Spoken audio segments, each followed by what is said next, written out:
So just outside of Hawthorne is this U.S. Army demolition area. That's why in my intro I always have the bomb going off. And there's a lot of ordnance storage in the town of Hawthorne, so our whole area has a lot of things that explode.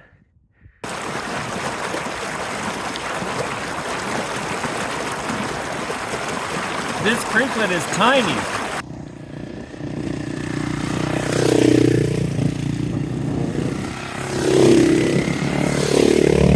We ended up going up that draw with the trees and up the mountain.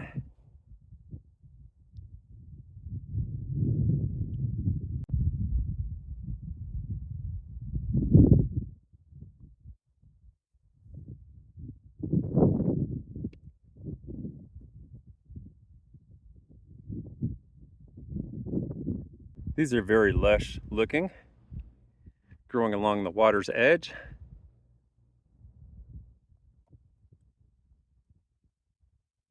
On the other side of that hill, where the trees are, but on this side of those two big mountains, that's Lundy Lake.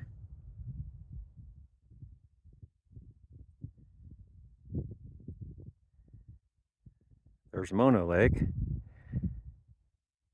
You can hardly see it because of the rain squall.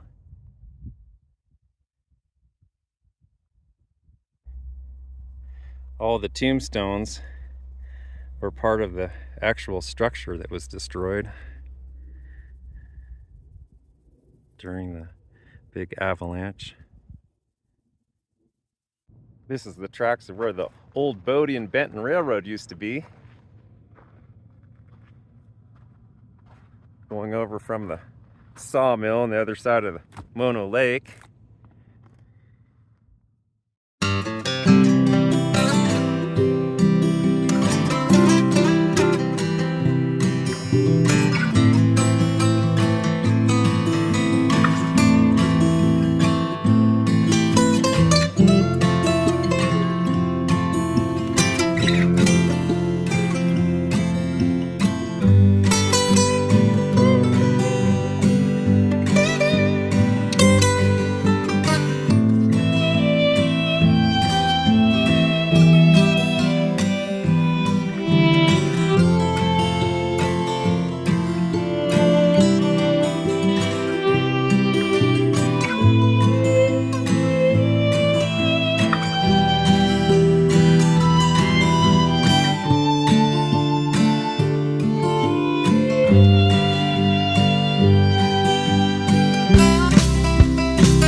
Hello everybody, glad you could join me today as we're going out to the Jorden Cemetery in Mono County, California.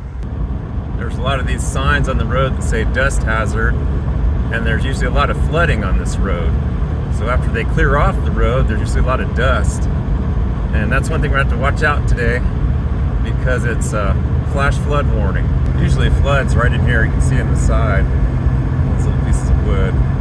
Comes right through here. We're also doing a little road work today on this route. This is one of the areas where it floods.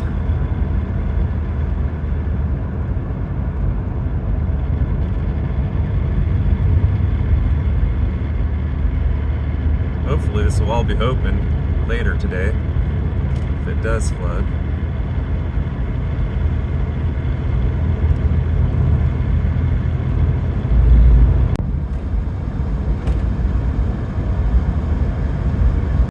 My little Ford Ranger truck is a 1993 and she's got 250,000 miles on her. It's got a manual transmission and a V6, and I recently had to have a new clutch put in, and Will did a good job over at his shop. The mechanic did a great job, and she's running like a top. We're heading over towards the Anchorite Pass. We're coming up on the pass real soon. I'm glad these crews are already out here because I want to be able to make it home later this afternoon. This is the area where gets a lot of rock slides and mud when we get a heavy rain. Right in here.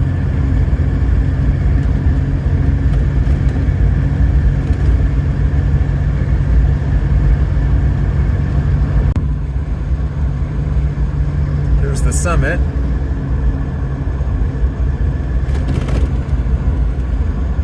Anchorite Summit, elevation 7,626 feet.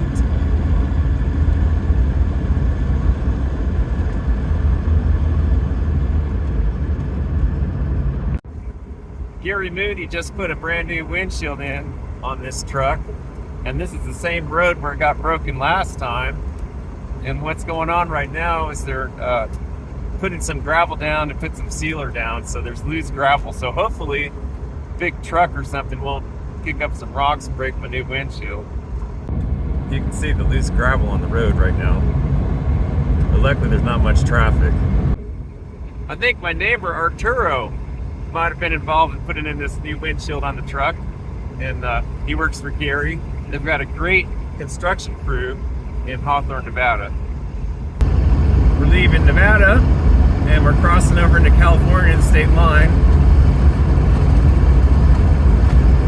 Right there.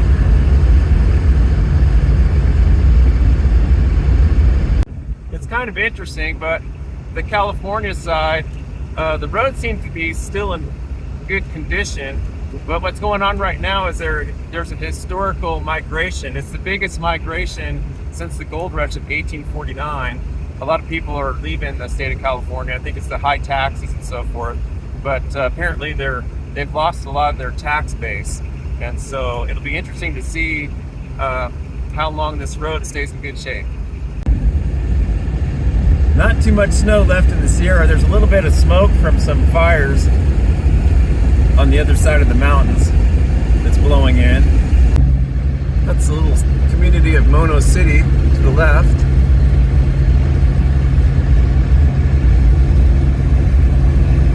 We'll be going to the right, side of that hill. There's some construction going on US 395 north, and I talked to the flagger on the road there, and he said that right in there it's just been paved, so I can't even make that left in there. So I'm coming up here on the gravel, but I'm reluctant to go this way, not in the condition the road is now, but by this afternoon when we get those heavy rains, if we get a heavy rain, this road might be washed out or impassable. I've decided to leave the truck here and just start walking.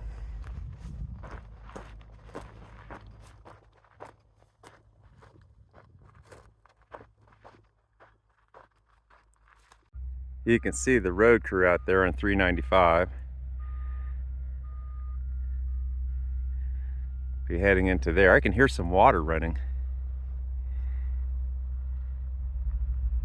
You can get an idea how big this mountain is and how big that avalanche was years ago.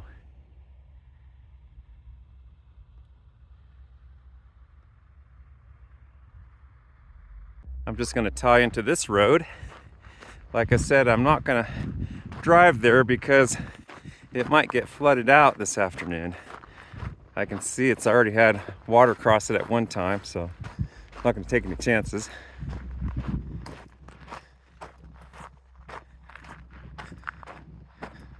That's where I heard that water.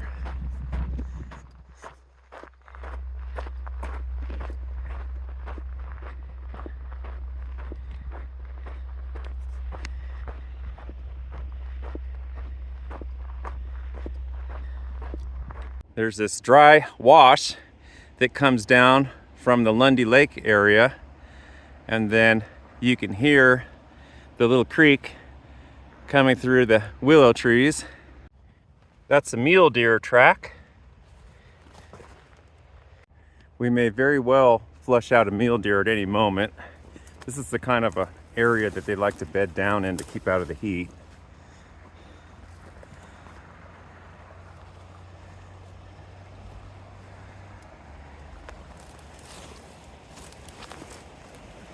Thick brush.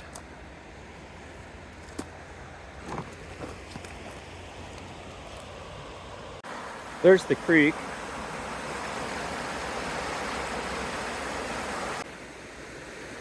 Very carefully. It's a pretty long drop. Move this willow tree out of the way.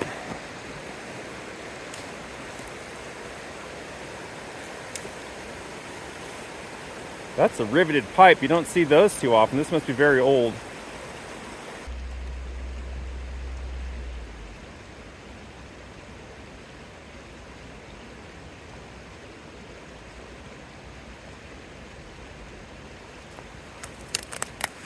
This little creeklet is so small I can just step over it.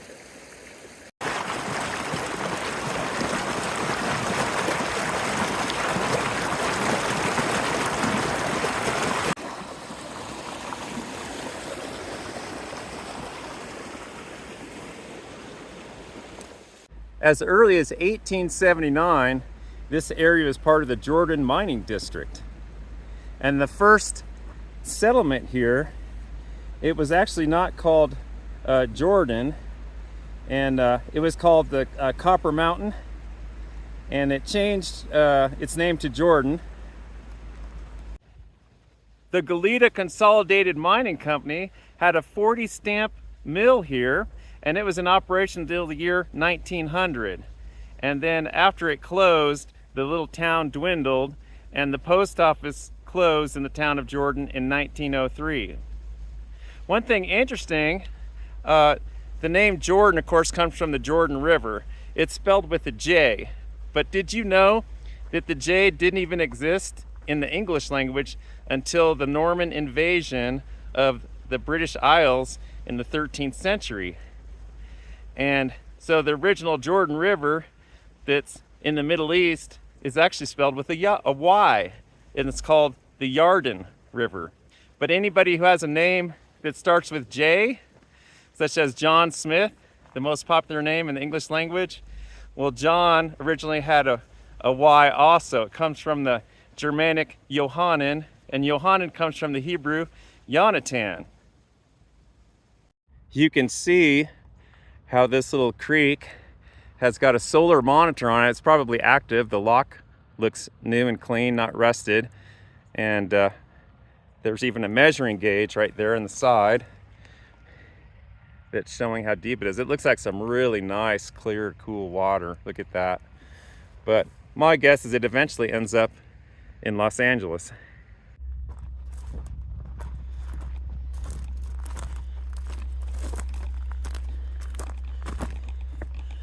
Looks like we lucked out. There's a gravel road that cuts through here. I think there's a power plant or some kind of water plant up here.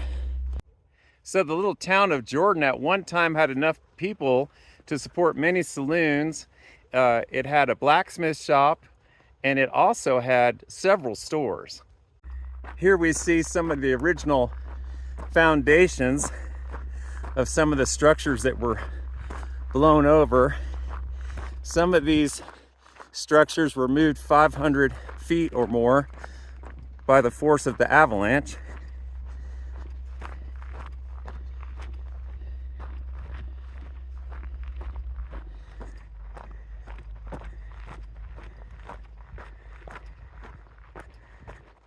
Just after midnight at 12:01 a.m. in March 7th, 1911, 4 million tons of snow fell from the Copper Mountain in a 1/4 mile wide avalanche that buried this area. There was only 2 survivors. So just after midnight, it came roaring off that mountain. Came right down here and smashed everything to smithereens. This is all that's left of it. Some of the ruins that are scattered throughout the area.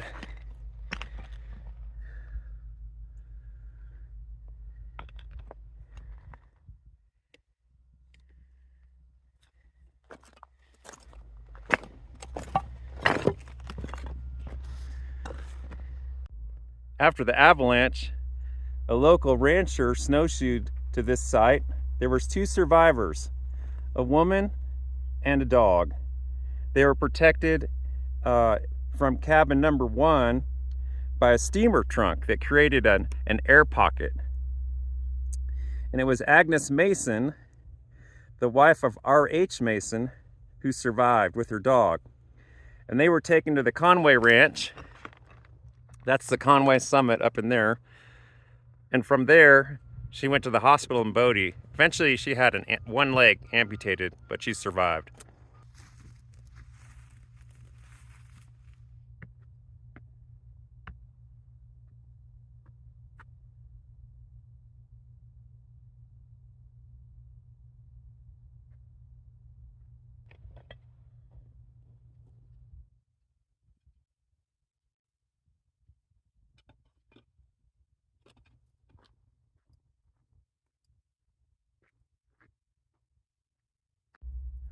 Also, within the years 1910 and 1911, the little hamlet of Lundy, which was on the west side, to the far side of Lundy Lake, that was hit by an avalanche also.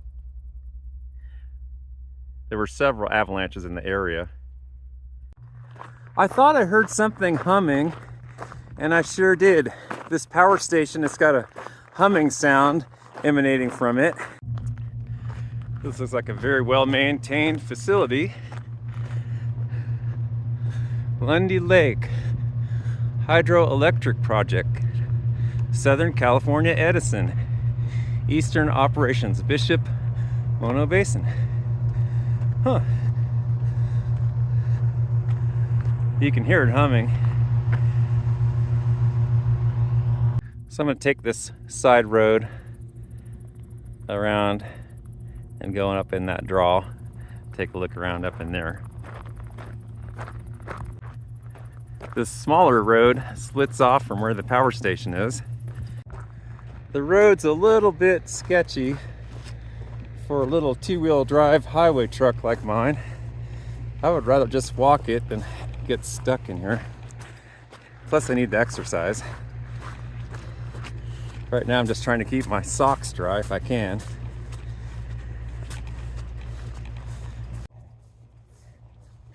Skirting right by the power plant.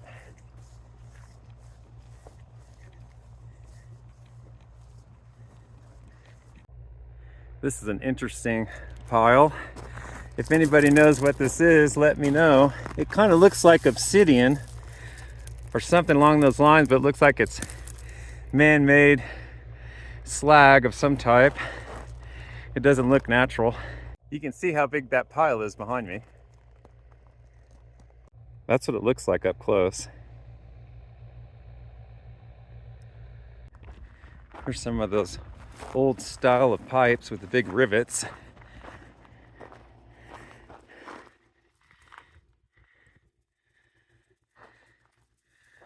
Interesting. You can see that construction on 395 in the distance. And if you'll notice, there's a pickup truck along the road there. See if I can zoom in on them.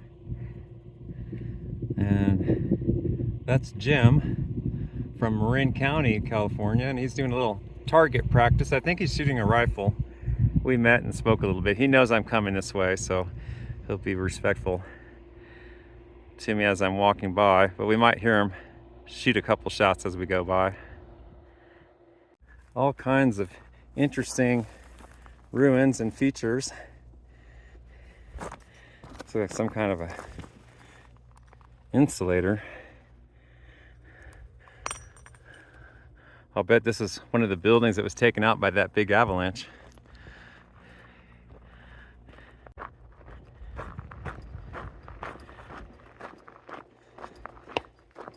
There, I just heard a couple shots.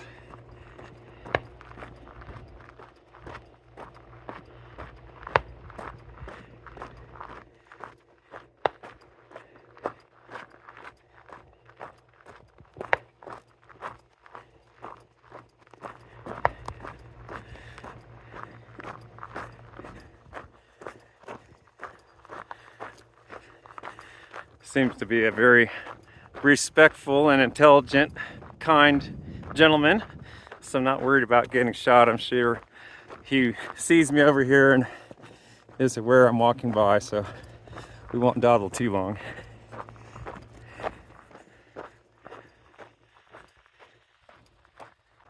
I know I probably have a lot of Vietnam veterans that watch my station, and they're probably, some of them have probably experienced being shot at and hearing bullets whiz by, and luckily I haven't heard any of those, but they actually do whiz by if you've ever been shot at, and it makes a buzzing sound.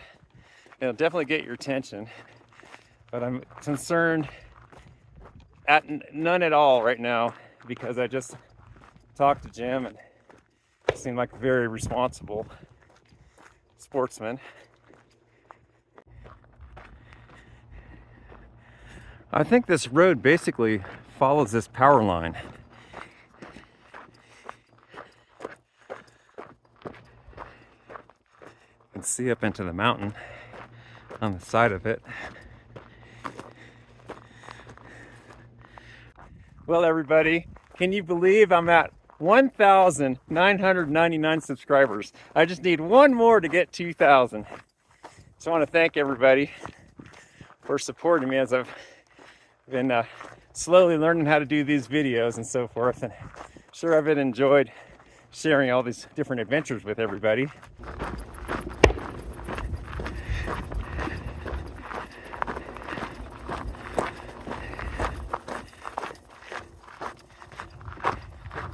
He's about a quarter mile away. So I had all that insulation pulled out of the attic. I cleaned out about 450 pounds of dust and old nails and old shingle pieces, shards, and so forth. And then I was gonna put that insulation back up there and put some more new insulation. And so I had that insulation sitting out, and we were gonna go canoeing the next day, and then that monsoon came and got all that insulation wet.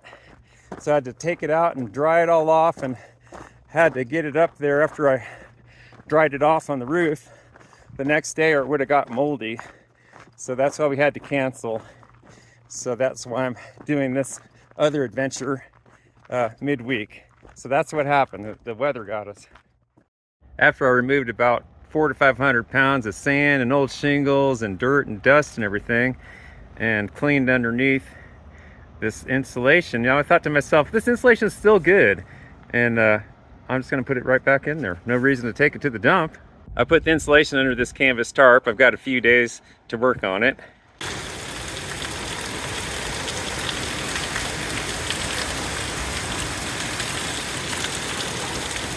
That thunder shower had some really strong winds, and it drove all the rainwater underneath the tarp.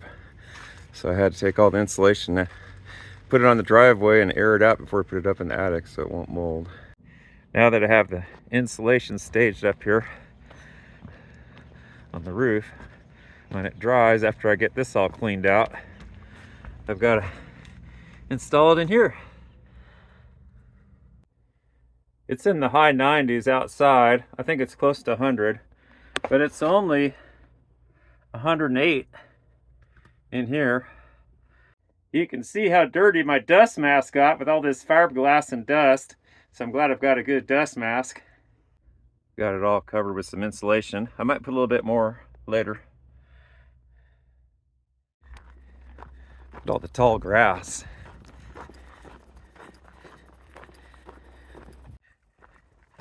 The little road has running water going across it.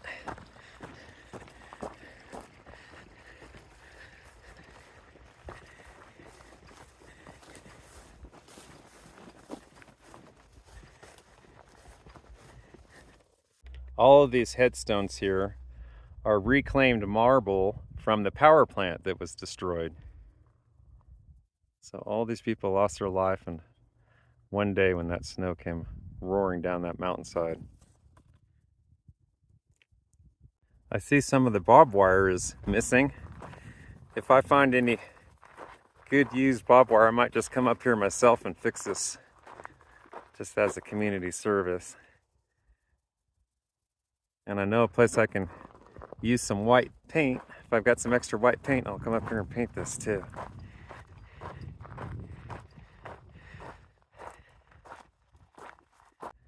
Well, here's Mr. Mason's grave again.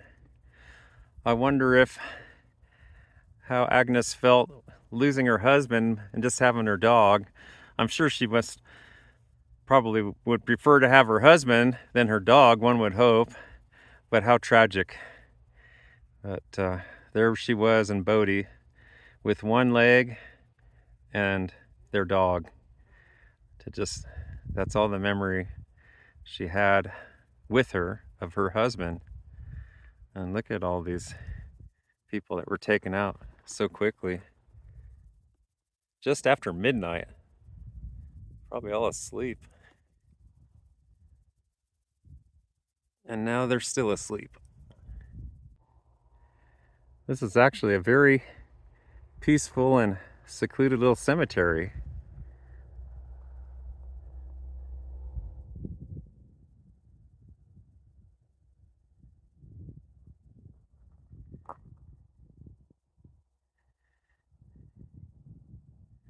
Normally there's not that much traffic, but they usually work on the road in the summertime. It's the middle of summer. I counted 8 graves in total here. Let's close this. There we go. Now we're gonna go head up into that little copse of trees up there.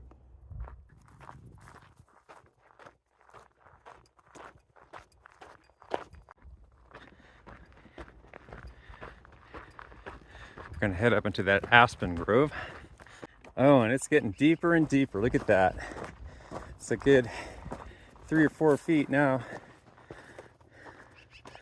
Here's an interesting plant. It's called white sweet clover. Honeybees can make honey from that, and it makes its own nitrogen from the atmosphere because it's a legume.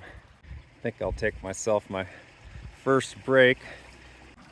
I brought some limeade with me. I made it at home. It's got 4 limes in there with a little bit of sugar, 5 tablespoons of sugar, and just water.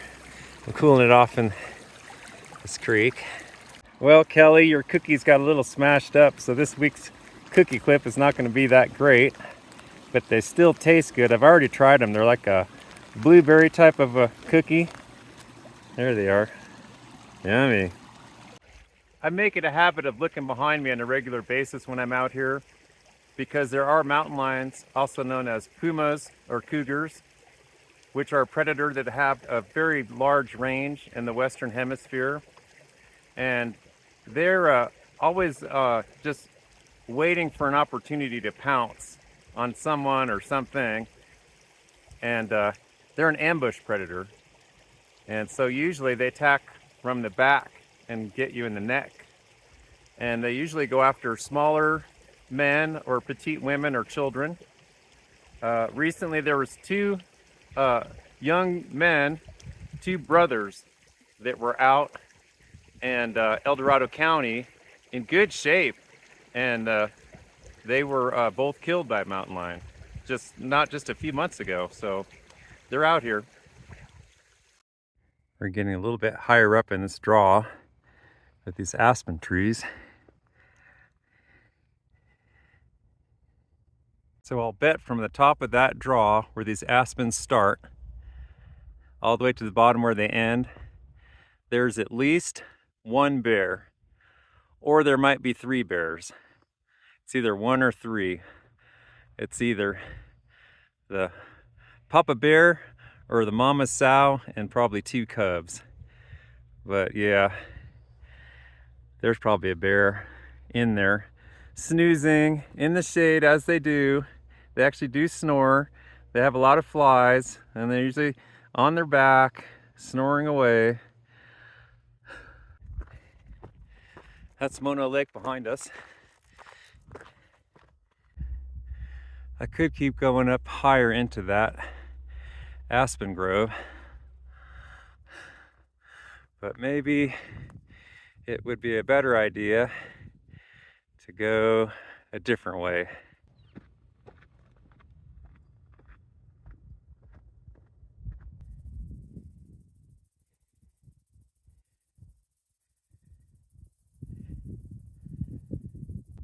The traffic is bottlenecked on 395. I think that's about the most I've ever seen on there. That's because of the construction and because it's middle of summer.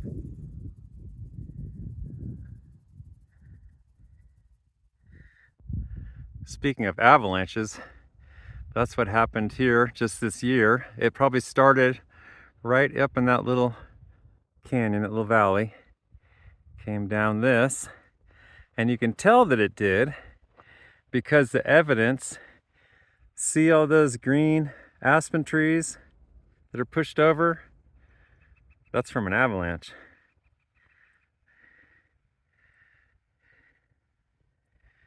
There's Mono Lake. Now keep in mind, Mono Lake is actually at higher elevation than Lake Tahoe is. It doesn't seem to be because it's surrounded by desert, but it is, it's higher.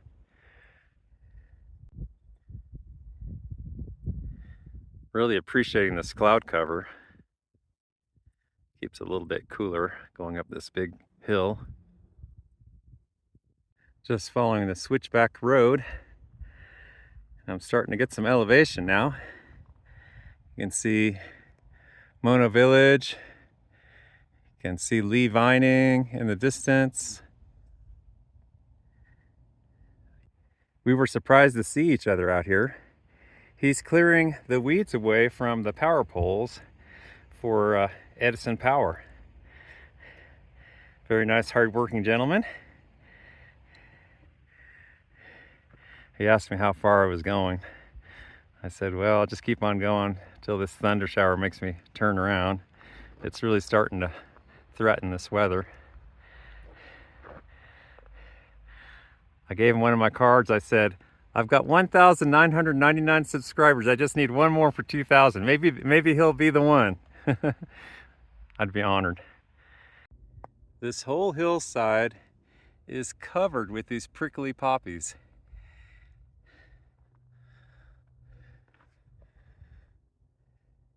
The storm is getting closer and closer. I'll see how much farther I can go before I have to turn around. I don't want to get hit by lightning up here. You can see how they're clearing the brush and the grass away from these power poles. And you can hear that thunder and lightning kicking in. Not too far away. Here's the second man working up here as I go up the pole line road. Well, everybody, there's 2 gentlemen working up here. This is Diego, and they're both from Bakersfield, right?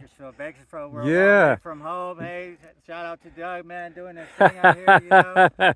Yeah, and the thing is, it's only 77 degrees. It's getting ready to rain, and I think it's like, man, what, like 107 or something crazy over in Bakersfield. So you're lucked out here working in nice, cool weather, you know? Out here, the weather, the view, the sight. If you take a look back here, it's amazing. Let's look at this. See, there's where his truck's parked. Yeah. It is. I always like to see a hard-working young guy, young working man working in a tough job, man. We thank you very much for keeping the power running. No problem, you know. I appreciate everybody be safe out there. Shout out to Doug. Hey, I got to show your boss what a good job he's doing. Look at this. He's doing a good job. Look at that. Wow. No stone left unturned. There you go. There you go. Yeah. Got to get it right the first time. That's right. What's great about Diego is he heard from the other guy working down the hill, his buddy. He said, yeah, the guy's coming up here. Oh, You yeah? thought I wouldn't make it in under 10 minutes, did you? Yeah. We Yeah. tried to give him an estimated time. He cut it short. He made it faster than what we thought. He thought it was. That was crazy. Yeah. It's like, where'd you come from? Where are you going? I think it's a cowboy hat, guys. I think it's a hat. Yeah, but I'll tell you what, everybody. I gotta love Bakersfield because one of your sons up here, he said, sir, are you hungry? I have an extra sandwich and some stuff to drink. And I said, no, I'm fine. But isn't that nice? There you go. You just Yeah. never know. You know, it doesn't hurt much to help people out. Remember that, guys. That's right. Everybody have a good summer. All right. Well, that was nice meeting those two fellows working out here. You can see them at the same elevation as those radio antennas across the way. Not sure how much farther I will go, but I have a feeling when the rain cloud really opens up and it's thunder and lightning, I'm gonna have to hightail it out of here. I'm not worried about getting wet though, and I'm not worried about where my truck is, but it could be I might have an hour or two wait to get across the highway in Nevada because it might flood out over there. It's hard to say what the weather's gonna do.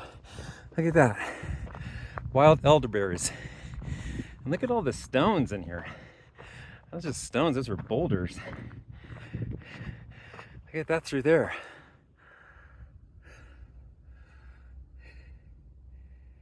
You know, that looks like some pretty decent shelter for during a storm. Like right where that stone is. Sure am enjoying this hike. That cloud cover keeps it cooler. Diego does good work, look at that.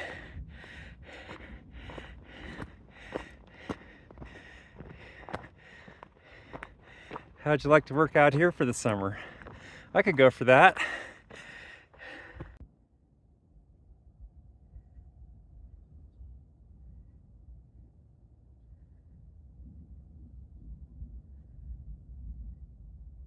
There's the highway at Conway Summit.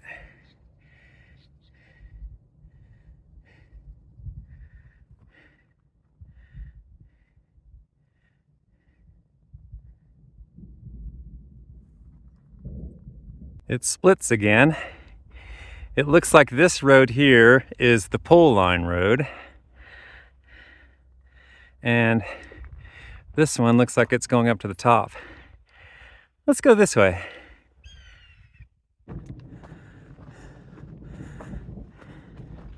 It's real thick in here.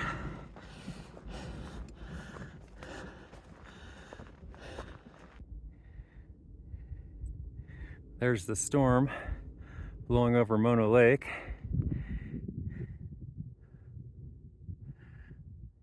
It's cooler up here. Feels good.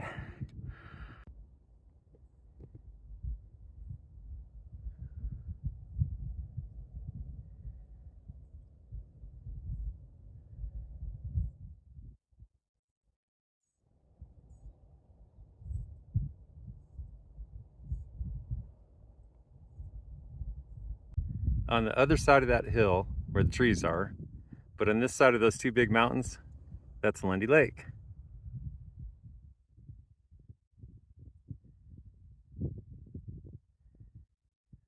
There's Mono Lake. Well, I was right. It's exactly 60 degrees. It sure does feel very good. Thank you, everybody, for coming along.